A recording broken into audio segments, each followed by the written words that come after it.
अलग से मैं आपका अपने यूट्यूब चैनल में स्वागत करता हूं। जैसा कि आप आगे पढ़ चुके थे पहले लेक्चर में, हम आगे दूसरे लेक्चर में कंटिन्यू रखेंगे। हमने बताया था पृथ्वी की जो गतियाँ होती हैं दो प्रकार की होती हैं, पहली घूर्णन गति और दूसरी परिक्रमण गति।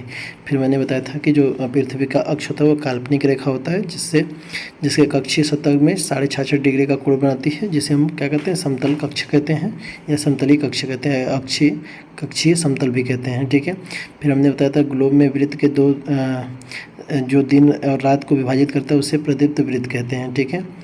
फिर हमने आगे पढ़ा था कि जो सूर्य होता है वो जो पृथ्वी होती है हमारी, वो सूर्य के चारों ओर क्या करती है, चक्कर लगाती है, जिसे हम परिक्रमा कहते हैं। और ये चक्कर 365 दिन 1/4 दिन में पूरा किया जाता है, अर्थात लगभग 1 वर्ष में पूरा होता है, 365 में पूरा होता है। और 4 साल में 1/4 को मिला के 6 घंटे पूरा होता है, इसलिए 4 साल में 28 का महीने में फरवरी के 28 महीने में 29 का महीना 4 साल बाद आ जाता है, इसलिए उसे लीप वर्ष भी कह देते हैं। आपका जो ये चित्र है आप इसे ध्यान से देखिएगा, इस चित्र में ही सारी बातों का आज हम लोगों ने कवर करना है। ठीक है। चलिए हम आगे पढ़ते हैं। तो हमने देखा कि जो हमारा क्या होता है, जो हमारी पृथ्वी है वो क्या है, पूरी तरह से गोलाकार नहीं है। ठीक है। जिसकी वजह से क्या होता है, सर्दी, गर्मी, वसंत ऋतु ये सारी चीज़ें आती हैं, क्योंकि सूर्य की प्रकाश की किरणें क्या होती हैं उसके ऊपर सीधे पड़ती हैं। ठीक है। आगे हम पढ़ें तो अब देखते हैं कि 21 जून को उत्तरी गोलार्ध सूर्य की तरफ झुका होता है। यानी जो 21 जून का डेट होता है जून के महीने का, उसमें उत्तरी गोलार्ध क्या होता है, उस सूर्य के तरफ झुका होता है। आपको मैं चित्र में दिखाऊंगा, ये देखिए आप, ये आपका ये 21 जून का डेट है और इसमें क्या है, उत्तरी गोलार्ध क्या हो रहा है, सूर्य की ओर झुका हुआ है। ठीक है। चलिए आगे हम पढ़ते हैं। फिर सूर्य की किरणें कर्क रेखा पर सीधी पड़ती हैं, इसके परिणाम स्वरूप इन क्षेत्रों में ऊष्मा अधिक होती है।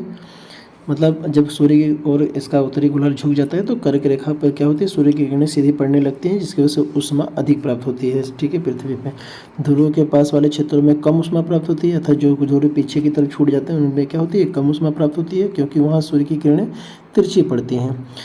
उत्तर ध्रुव सूर्य की तरफ झुका होता है तथा उत्तरी ध्रुव रेखा के बाद वाले भाग पर लगभग 6 महीने तक लगातार दिन रहता है, चूँकि उत्तरी गोलार्ध में बहुत बड़े भाग में सूर्य की रोशनी प्राप्त होती है। अर्थात इसमें क्या कह रहा है कि वो सूर्य की जो उत्तरी ध्रुव होता है वो सूर्य की तरफ झुका होता है। ठीक है। इसलिए उत्तरी ध्रुव रेखा के बाद वाले उत्तरी ध्रुव के अलावा जो रेखा होती है उस पर क्या होता है, 6 महीने लगातार दिन रहता है और 6 महीने रात होती है, क्योंकि उत्तरी गोलार्ध में बहुत बड़े भाग में सूर्य की रोशनी प्राप्त होती है, इसलिए वहाँ पे 6 महीने तक क्या होता है, दिन होता है।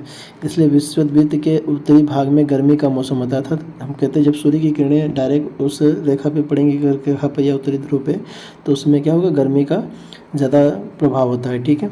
21 जून को इन क्षेत्रों में सबसे लंबा दिन और सबसे छोटी रात मानी जाती है। 21 जून को क्या होता है, सबसे बड़ा दिन होता है और छोटी रात। इसी दिन को हम क्या कहते हैं, उत्तर अयनात कहते हैं। क्या कहते हैं, उत्तर अयनात। ठीक है। 22 दिसंबर को ध्रुव के सूर्य की ओर जो दक्षिणी ध्रुव होता है, 22 दिसंबर को जो दक्षिणी ध्रुव होता है, 22 दिसंबर को जो दक्षिणी ध्रुव सूर्य की ओर क्या होता है, झुका होने के कारण मकर रेखा सूर्य की किरणें सीधी पड़ती है। मतलब जब दक्षिणी ध्रुव होता है वो सूर्य की ओर क्या करता है, झुक जाता है 22 दिसंबर के टाइम पे। ठीक है। इसलिए मकर रेखा पर सूर्य की किरणें क्या होती हैं, सीधी पड़ने लगती हैं।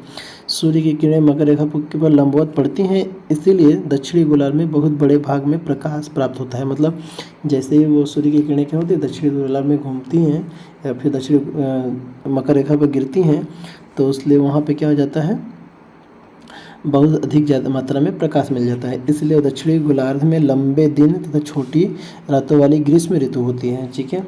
अर्थात जो दिसंबर का महीना होता है उसमें 22 दिसंबर को लंबा दिन रहता है और छोटी रात होती है। ठीक है। इसके ठीक विपरीत स्थिति में उत्तरी गोलार्ध में होती है। मतलब यही काम क्या होता है, 21 जून को उत्तरी गोलार्ध में होता है, 22 जून को दक्षिणी गोलार्ध में होता है। ठीक है। पृथ्वी की इस अवस्था को दक्षिणी अयनात कहते हैं और उसमें जो उत्तरी गोलार्ध में हो रहा था उसे उत्तरी अयनात कहते थे। ठीक है। आप क्या आप जानते हैं कि ऑस्ट्रेलिया में ग्रीष्म ऋतु में क्रिसमस का पर्व मनाया जाता है। ठीक है। हम लोग जानते ही हैं ऑस्ट्रेलिया में क्या होता है, क्रिसमस का पर्व क्या होता है, मनाया जाता है कब, ग्रीष्म ऋतु में, यानी दिसंबर के महीने में। ठीक है। उसके बाद 21 मार्च एवं 23 दिसंबर को सूर्य की किरणें विषुववृत्त पर सीधी पड़ती हैं। इस अवस्था में कोई भी ध्रुव कोई भी ध्रुव सूर्य की ओर नहीं झुका होता है, इसलिए पृथ्वी पर रात एवं दिन बराबर होता है। अर्थात 23 दिसंबर और 21 मार्च को सूर्य की किरणें विषुवत रेखा पर सीधी पड़ती हैं। ठीक है, इस अवस्था में कोई भी ध्रुव सूर्य की ओर नहीं झुका होता है। अर्थात आप चित्र में देखिएगा। ठीक है,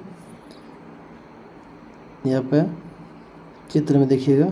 ठीक है, 21 मार्च और 22 सितंबर। ठीक है, तो इस दिन में क्या होता है, सीधी पड़ती है। इस अवस्था में कोई भी ध्रुव सूर्य की ओर नहीं झुका होता है, इसलिए पूरी पृथ्वी पर क्या होता है, दिन और रात दोनों बराबर होते हैं, जिसे विषुव कहा जाता है। क्या कहा जाता है इसे? विषुव। क्या कहते हैं इसे?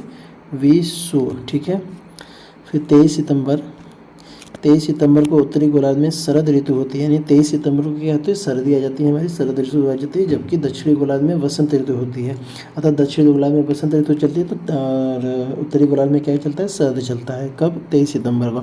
लेकिन 21 मार्च को स्थिति इसके विपरीत होती है, मतलब 21 मार्च को इसका क्या होता है, ठीक उल्टा हो जाता है। उत्तरी गोलार्ध में वसंत हो जाता है, दक्षिणी गोलार्ध में क्या हो जाता है, शरद हो जाता है। मतलब हमारा जो 23 सितंबर होता है, क्या होता है, 23 सितंबर, उस दिन क्या होता है, उत्तरी गोलार्ध में क्या होती है, शरद आ जाती है। उत्तरी गोलार्ध में शरद आ जाती है, लेकिन दक्षिणी में क्या हो जाता है, ग्रीष्म आ जाता है, यानी वसंत आ जाती है। ठीक है, इसी का ठीक उल्टा कब होता है, 21 मार्च को हो जाता है। ठीक है, इस प्रकार स्पष्ट है कि पृथ्वी के घूर्णन एवं परिक्रमा के कारण दिन और रात तथा ऋतुओं का परिवर्तन होता है। ठीक है, चलिए आज ये आपका चैप्टर भी कंप्लीट हो गया है। अगले चैप्टर को हम पढ़ेंगे अगले सेशन में। आज के लिए इतना ही, धन्यवाद। अगला चैप्टर आपका मानचित्र पे है। ठीक है, आप लोग तैयार होकर आइएगा, हम लोग मानचित्र को पढ़ने वाले हैं। ठीक है, बाय बाय।